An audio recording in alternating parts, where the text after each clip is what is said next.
열왕기상 3장 말씀 함께 나누겠습니다. 열왕기상 3장에서 솔로몬이 다윗을 이어서 왕의 자리에 앉고 그 앞에 하나님 앞에 나아가서 제사를 드리는데 1000번제를 드렸습니다.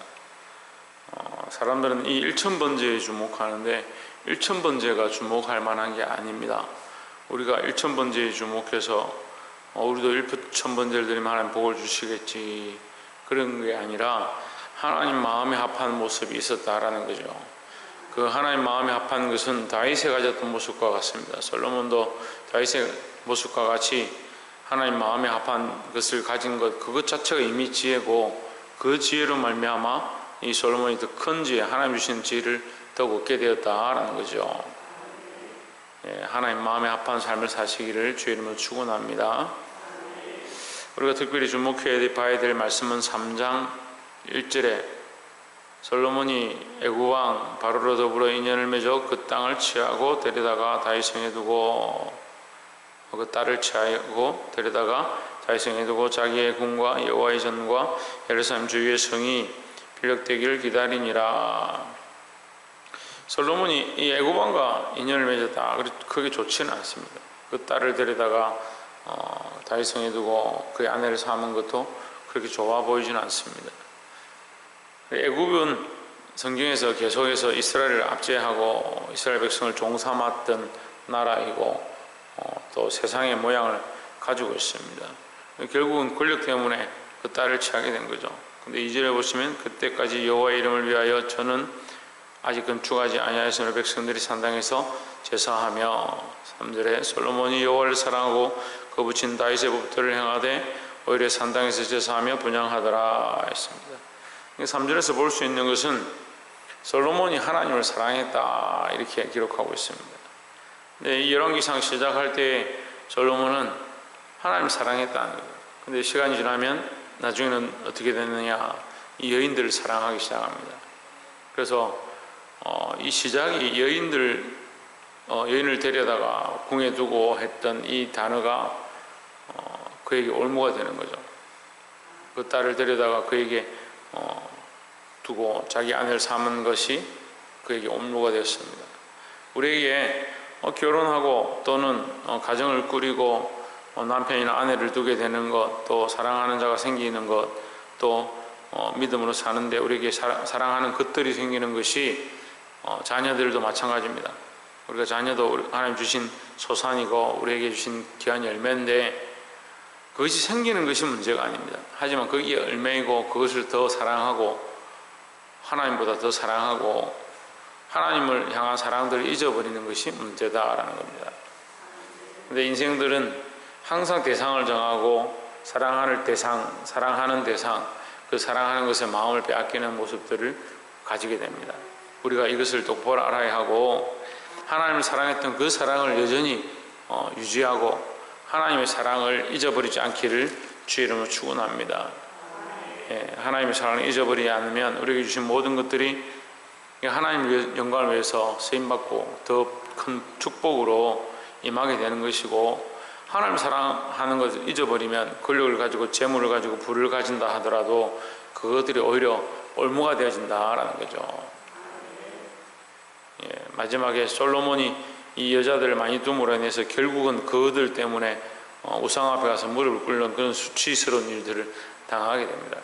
하나님의 사랑을 잊지 않기를 소망합니다.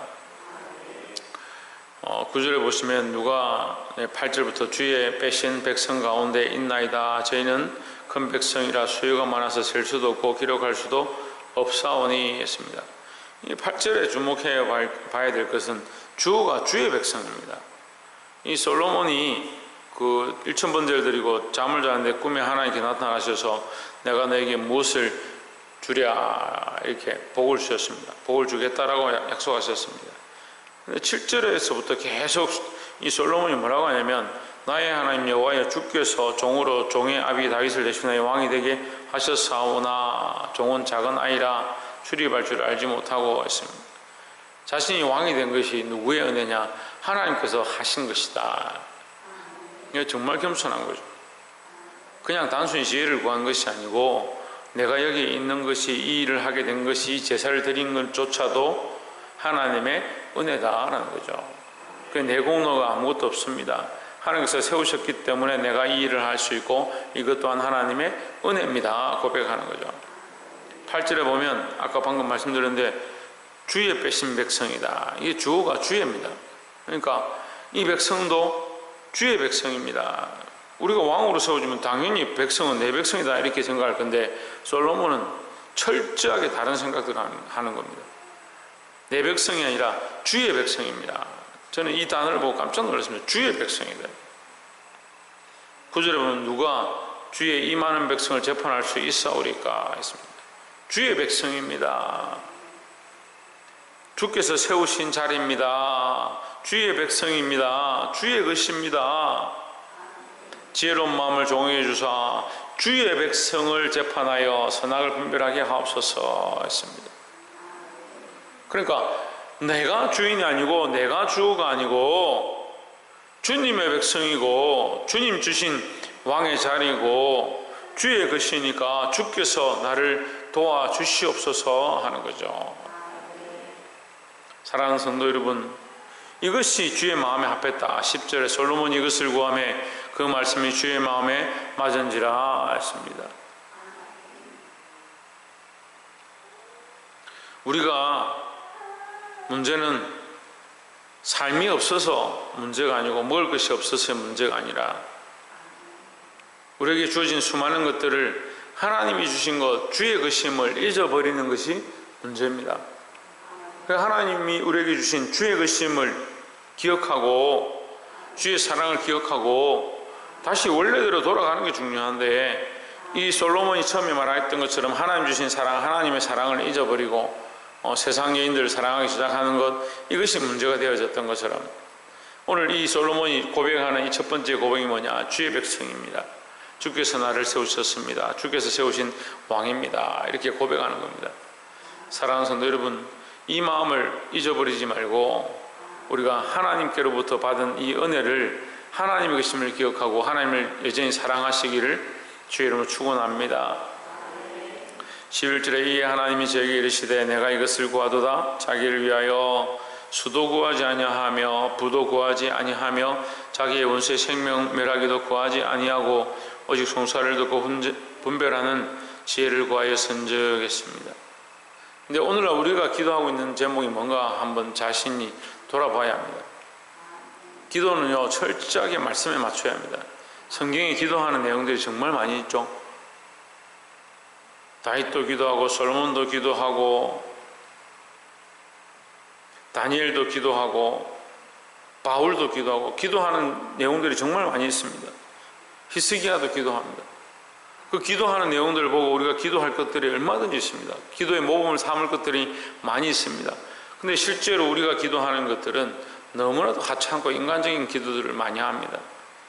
여러분, 하나님의 마음을 가지고 하나님이 주시는 대로 기도해야 된다는 겁니다. 11절에 보면 수도 구하지 아니하고 부도 구하지 아니한다. 그런데 우리의 기도는 어떻습니까? 수를 구하고 부를 구합니다. 교회가 부흥하기 위해서 기도하십시다, 그렇게 하면 막 기도합니다. 뭐 구합니까? 수를 구합니다. 부를 구합니다. 우리가 원하는 것들을 구합니다. 결국 뭐 하고 있느냐? 하나님이 뭘 기뻐하시는가? 하나님 뜻은 무엇인가? 하나님 마음 무엇인가? 우리가 하나님을 사랑하기 위하여 어디로 돌아가야 되는가? 그거에 대한 관점은 없고요, 그냥 수에 대한 거, 부에 대한 거, 내 삶에 대한 거, 내가 원하는 목적밖에 안 남아있는 거예요. 그러니까 기도를 아무리 오래 하고 금식을 40일씩 하고 100일 기도를 한다고 하더라도 그게 무슨 소용이 있냐는 거죠. 근데 우리의 관점이 자꾸 어디에 있습니까? 일천번제의 관점이 있습니다. 일천번제의 관점이 있다 보니까 이 솔로몬이 정말 구했던 이 지혜로운 기도는 잊어버리고 주의 백성입니다, 주의 베푸신 자리입니다, 하나님의 것입니다, 이 생각들은 잊어버리고 자꾸 뭐만 가지고 있느냐? 수와 부와 명예와 자기 위치만 들고 있는 겁니다. 그러니까 정말 하나님 앞에 받아야 될 것들, 하나님께서 주시고자 하는 것들은 없다는 거죠. 12절에 내가 내 말대로 하여 내게 지혜롭고 총명한 마음을 주노니 너희 전에도 너와 같은 자가 없었거니와 너희 후에도 너와 같은 자가 일어남이 없으리라 했습니다. 그래서 참으로 하나님께서 이 솔로몬에게 뭘 주시냐? 그가 구했던 지혜와 총명을 허락하십니다. 근데 13절에 보면 내가 또 너희 구하지 아니한 부와 영광도 내게 주노니 내 평생의 혈랑 중에 너와 같은 자가 없을 것이다 했습니다. 다른 말씀에 보면요, 너희 앞에도 너희 뒤에도 너와 같은 자가 일어남이 없으리라, 이런 축복을 줍니다. 우리는 자꾸 뭘 구합니까? 내 앞에도 내 뒤에도 나와 같은 자가 없게 해주십시오, 이것만 구하고 있다 보니까 정작 받아야 될 하나님 주신 지혜도 못 얻고 또 이 영광도 얻지 못하는 겁니다. 그래서 우리가 좀 지혜를 필요가 있어요. 하나님 앞에 하나님의 영광을 구하고 하나님의 뜻을 구함으로 말미암아 하나님께서 우리에게 더해 주실 것들을 받는 그런 지혜가 있어야 되는데, 자꾸 내가 필요하고 내가 있으면 좋겠다 생각하는 그것만 자꾸 구하다 보니까 결국 뭘 못 받냐? 하나님 나라의 뜻들 못 받고 지혜가 없고 하나님의 영광을 얻지 못하고 또 세상의 영광을 얻고, 때로는 그렇게 억지로 기도해가지고 부와 명예를 얻기는 없는데 참 가져야 될 것들을 잊어버리는 그런 어리석은 경우들이 많이 있다는 거죠. 하나님께서 이 더하시는 은혜, 지혜만 주실 뿐만 아니라 그에게 그 부귀와 영광도 더하셨던 것처럼 더하시는 은혜를 받을 수 있는 자들이 되기를 주의 이름으로 축복합니다. 그렇게 하려면 내 뜻대로 내가 원하는 대로 내가 하고 싶은 대로 기도하는 것이 아니고 하나님의 뜻을 구하고 하나님의 영광을 구해야 된다라는 거죠. 끝으로 26절에 보시면 그 산 아들의 어미 되는 계집이 그 아들 위하여 마음이 불붙는 것 같아서 왕께 이르되 청컨대 내 주여 산 아들을 저에게 주시고 아무쪼록 죽이지 마옵소서 하되 한 계집은 말하기를 내 것도 되게 말고 나누게 하라 하는지라 했습니다.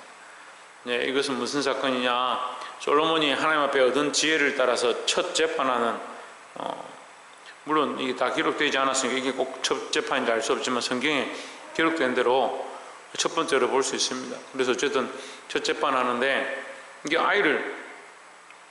장녀 둘이가 있었는데 이게 아이를 가졌습니다. 둘 다 아이를 가지고 있는데 자다가 잘못해서 한 명 아기를 이렇게 우리로 치면 이제 압사죠. 잘못해서 아이를 죽여버리는 거예요. 죽이게 되는 거예요, 실수로. 그렇게 되다 보니까 다른 여자가 낳은 아이를 자기 아이라고 이렇게 우기는 겁니다. 서로 내 아들이다 이렇게 하니까 이 싸움이 났습니다. 그래서 이것을 이제 뭐 지금처럼 하면은 뭐 DNA 검사하면 대번 나오죠. 그리고 시대가 그런 시대가 아니니까 어떻게 구별할 수가 없으니까 이게 재판을 하고 이게 왕에게까지 왔습니다. 이게 솔로몬이 뭐라고 하느냐? 그러면 그 아이를 쪼개라. 유명한 재판이죠. 쪼개라. 그러니까 여기 보면 이 여인이 불붙는 것 같았다. 그 아이를 위하여 마음이 불붙는 것 같았다 했습니다. 그 아이의 부모는 당연히 그렇죠. 자기 아들이고 자기가 애써 낳은 그 고통을 겪고 낳은 그 생명인데 그 생명을 죽이는 것이 얼마나 마음이 아프고 불붙는 것 같겠습니까? 하지만 다른 여인은 어떻습니까? 이미 내 자식 죽었으니까 어차피 죽은 거니까 이나 내나 뭐 안 되면 그만이고 나는 손해볼 게 없다는 거예요. 이미 죽었으니까 손해볼 게 없죠. 이 아이가 죽어도. 근데 안 죽고 나를 주면 더 좋고 뭐 쪼개라 그러는 거예요. 뭐가 다르냐? 이미 이미 멸망할 세상은요, 이 마귀의 계략은 이미 멸망했고 심판에 이르렀으니까 할 수만 있으면 사람들을 멸망의 길로 이끌려고 하는 겁니다. 근데 그리스도의 마음은 어떻습니까? 우리를 할 수만 있으면 살리려고 하는 겁니다. 많은 사람들이 성경을 읽으면서 하나님의 뜻이 뭡니까? 이렇게 묻는 사람들이 있습니다. 하나님 뜻은 하나입니다. 구원입니다. 구원. 우리 수많은 생명들을, 온 인류를 구원하시는 게 하나님의 목적입니다. 하지만 인류의 목적이 뭐냐 이렇게 생각해 봐야 합니다. 인류의 목적도 하나님께 있어야 되는데 사실은 인류는 하나님께 목적이 있지 않고 세상의 즐거움과 안락함에 자기의 목적을 두기 시작하는 겁니다. 그러니까 하나님의 목적과 세상의 목적이 다르다 보니까 이게 갈라지는 거예요. 하나님은 생명을 살리기 원하시고 세상은 자기 생명을 구하고 자기 즐거움을 구하는 쪽으로 가버리는 거예요. 그러니까 하나님께 생명이 있음을 찾지 못하는 거예요. 그러니까 얻지도 못하고 구하지도 못할 것들을 구하고 있는 그런 세상이 되어버렸다. 그럼 뭐 하느냐? 우상을 섬기고 자기를 위하여 헛된 것들을 지어 만들고 폐역한 길로 가는 겁니다. 여러분, 우리가 이 말씀을 통해서 가져야 될 것은 뭐냐? 생명에 대한 불붙는 마음들이 있어야 합니다. 영혼에 대한 불붙는 마음들이 있어야 합니다. 왜 생명에 대한 마음, 영혼에 대한 마음이 불붙어야 되느냐? 그게 하나님의 마음입니다. 제가 지금 방금 말씀드렸습니다. 하나님의 뜻은요, 한마디로 그냥 구원이에요. 자꾸 이 복잡하게 어렵게 볼 필요가 없어요. 하나님의 마음은 구원이에요. 영혼들을 살리고 구원하는 데 하나님의 마음이 있습니다. 그럼 우리가 하나님의 마음을 가지면 어떻게 되느냐? 영혼들을 살리고 그들을 일으키고자, 그들을 생명으로 인도하고자, 구원으로 이끌고자 예수 그리스도를 알게 하고 하나님 나라의 소망을 가지게 하는 건데 그것이 우리 마음에 불타야 된다는 거죠. 근데 오랜 동안 신앙생활을 했습니다. 교회를 정말 오래 다녔습니다. 말씀을 정말 잘합니다. 기도를 오랫동안 합니다. 그런데 영혼들에 대한, 생명에 대한 불붙는 마음이 별로 없습니다.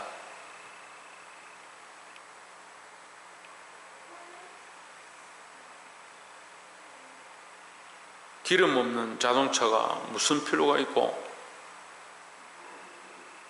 불 붙일 수 없는 난로가 무슨 의미가 있고, 고장나버린 전등이 무슨 필요가 있습니까?